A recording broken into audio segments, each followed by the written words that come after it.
This is the second time I've tried to record this video and I got depressed after doing it the first time, so fingers crossed I can get this second one done out of the way pretty quickly so I can stop thinking about it. Because all I've done for the last 24 hours is look at how Liverpool beat Chelsea and it's frustrating me. So, I want to start the video firstly by addressing some comments I've seen online and, I pretty much avoided Twitter and Instagram for the last 24 hours because it's just a horrible place to be at the moment, but from people I've spoken to, I've heard a lot of people say that they think Chelsea, deserve to win. I somewhat agree, somewhat don't. I also think a lot of people have said that it was a great match as a neutral. I don't know if I'm missing something or it's because I'm biased towards Chelsea. I thought it was an awful match. I thought there was no quality at all, and I thought I was watching like a championship level match. I didn't think there was any flow or rhythm or just anything really that good. I understand the Liverpool team was a bit disjointed and young, but I still, from neither side, I didn't see anything that really got me excited. I didn't think it was like end-to-end flowing football with great, I don't know, passing and movement and all that. I thought it was quite scrappy, but maybe that's my opinion. And I also don't think, I'm going to get this out of the way to start, I don't think it was a red card on Caicedo. Yes, he got Gravenberch in a bad way. I know Curtis Jones got sent off for something like that. Malo Gusto got sent off for something similar against Aston Villa. It happens, but I think we'd agree that neither of them were red cards, so this one shouldn't.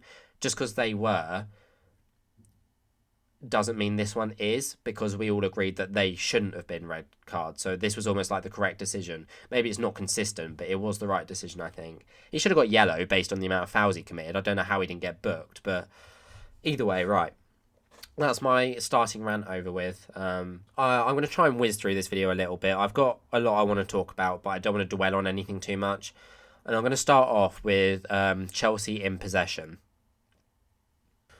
So I think to start off with, we'll go with goal kicks. When Chelsea had the ball in their own half, they tried to play out of their own half. We'd quite often see us build out the back with the ball, going from Petrovic to Disasi. And I think that caused a lot of mistakes to start with. I think Diaz was quite effective at pressing Disasi, and he's not the best ball-playing centre-back, so we saw a lot of mistakes, failed attempted passes, that quite often result in Diaz getting the ball and attacking or getting a shot away from that left-hand side. And I think eventually Pochettino did make a change, but we directed the play through that side, which was great because Gusto and Palmer really were effective down the right-hand side. But the fact that it went through to Sassy first was a problem, because when he did get it wrong, it led to a lot of mistakes.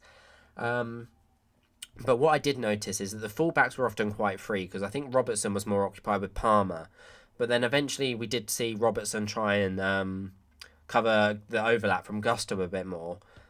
But Palmer, as we've seen recently, more so, started doing his drifting infield again, almost picking the ball up in like these positions, trying to find this pass into Jackson or an overlap for Sterling, or at least recycle the play to Gallagher or to Caicedo or something like that. It's where he really picks his head up and can be effective and important in a match. What I did notice though is when you look at the average positions from the Liverpool starting team, at least, their field tilt was quite directed to their left-hand side or to Chelsea's right-hand side. I think that was almost to mitigate the effect of Palmer cutting inside and finding that pass. They almost tried to block him from any like defense splitting through balls or anything like that. But I think also what was quite crucial was that in attacking transitions, even though Sterling started as the left winger, he'd almost become a second striker. He was pretty much playing as the left striker with Jackson as the right to kind of occupy Konate and Van Dijk. And Gallagher did play incredibly close to the attack when we got the ball. I think Gallagher was almost meant to be used as an attacking midfielder, right behind Jackson, supporting with these attacking movements, almost feeding Sterling and Jackson. But as we see, time and time and again against Liverpool, they play such a high line. They play up almost on the halfway line, and all the Chelsea players are pushed back. And we went with this, it's a very basic tactic that people use against Liverpool, and yes, we've seen it work quite a few times. But we went for the tactic of just playing the long ball over the top and relying on Jackson or Sterling to get there before Konate or Van Dijk. Occasionally we did see Jackson pick the ball up and actually have a couple opportunities in behind. No one's perfect. Van Dijk did let him past a few times. Konate wasn't it didn't stop him every time, obviously.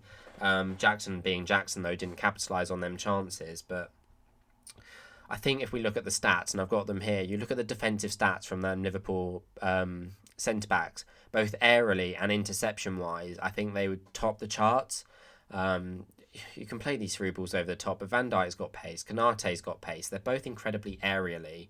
They're both incredible in the air. That's what I'm trying to say. So you're not going to beat them to a header or a knockdown. So it's kind of just like a bit of a basic decision. I get it. I do get it.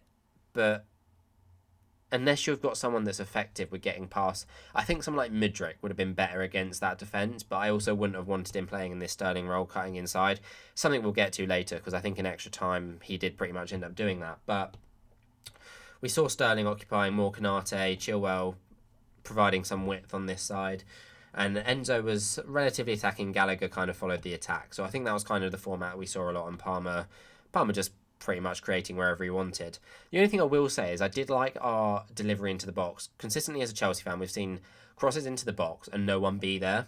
Instead, we seem to have got ourselves into a good position where Gusto will end up in like a crossing position over here.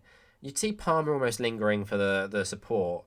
Obviously, all the Liverpool players have tracked back and are wherever they need to be, etc. But you'd then see Jackson breaking into the box, Gallagher breaking into the box, Sterling coming into the box, Chilwell providing some width over this side, and Enzo coming in at the box as well. We saw an absolute overload of the defensive line, and it's quite nice to see. Just the unfortunate part was that it never actually worked. No Chelsea player got on the end of it to convert it. But the thing with it is it did mean that we were left to almost... I mean, Elliott did come back and kind of cover Chilwell, and I'm not pretending like they're all up there, but it did kind of leave Gakpo and Diaz with a great opportunity to break in behind, almost on the counter. I mean, as soon as like the ball gets turned over, oh, that's Robertson, not the ball. As soon as the ball got turned over, you'd see these long balls out to Diaz or up in for Gakpo to run into, and then you're left with almost a two versus three.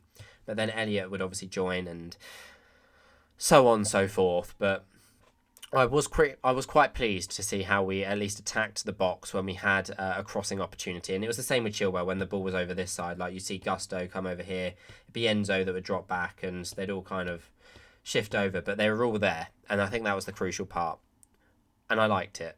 I don't normally say that about Chelsea tactics, but I liked it. Going into when Liverpool had the ball, when they were in possession, I think the first thing I'd like to talk about is how Chelsea pressed. It was a different 4-3-3 to what we'd normally see Chelsea press in. Instead, what we saw was that Gallagher would almost push Van Dijk. Jackson would end up over on this side.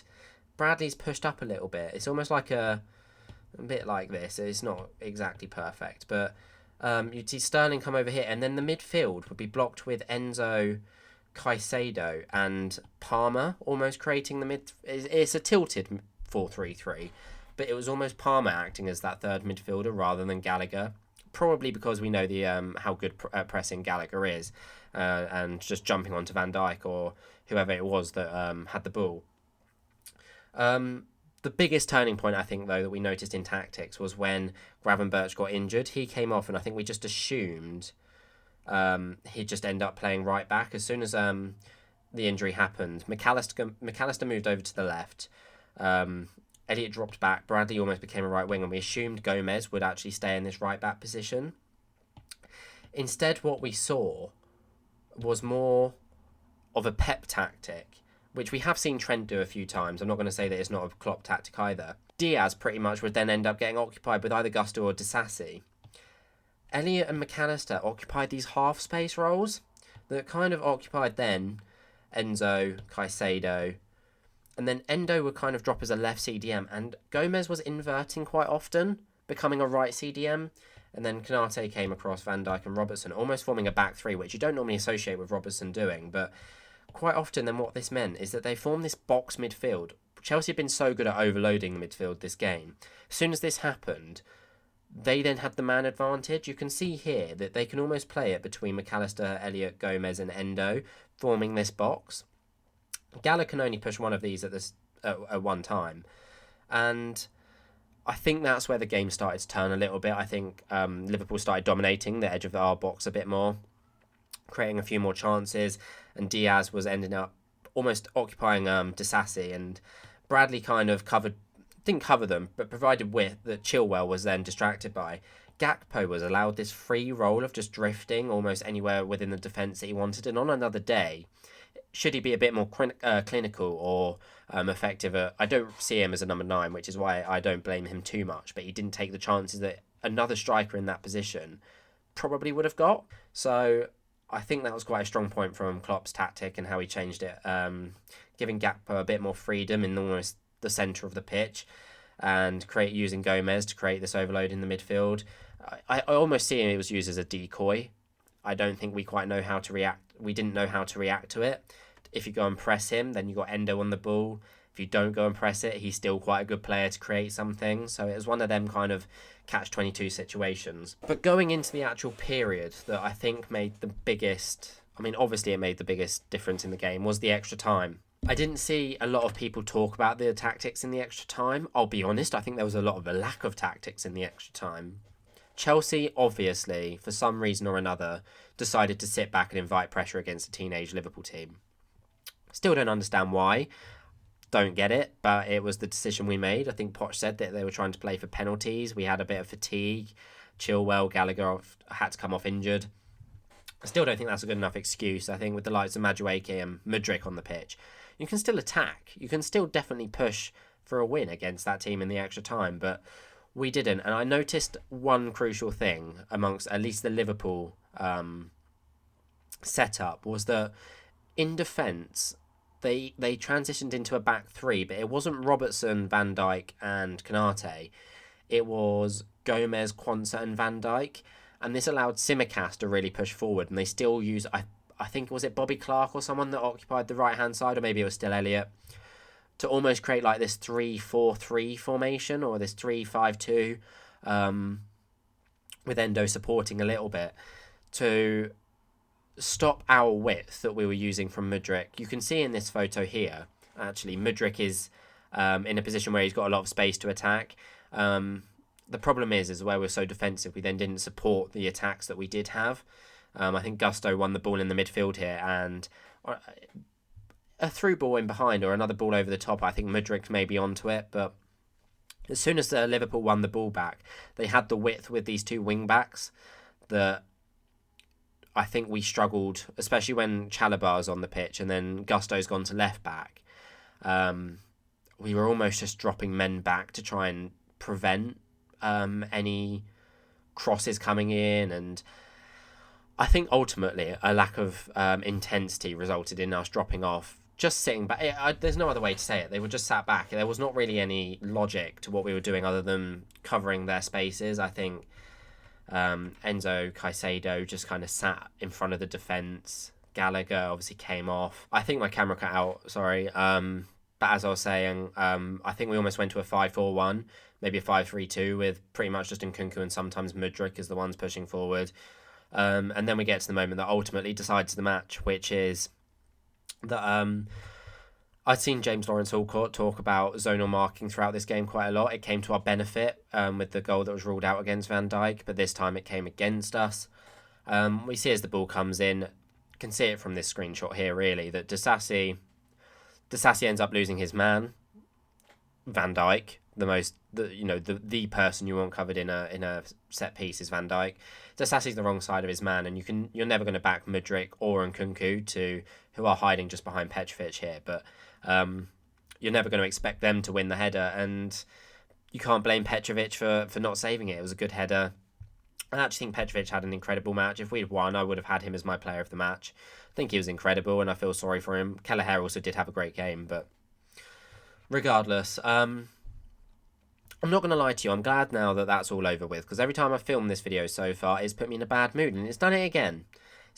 Now I've got to sit and edit it. So, I'm sorry this wasn't as detailed as maybe I wanted it to be, but I sat and watched and picked apart this game for too long that I didn't want to do it anymore. Let me know if you think I missed anything that was quite important, but thank you guys for watching this video. I hope you enjoyed. Do you think Chelsea deserved to win it in the end? Do you think Liverpool deserved it? What was your thoughts on the game? Let me know in the comments, and give this video a like if you learned something. No one would have. Thank you guys for watching though, and I'll see you guys very soon with a brand new video that's hopefully not about a Chelsea loss.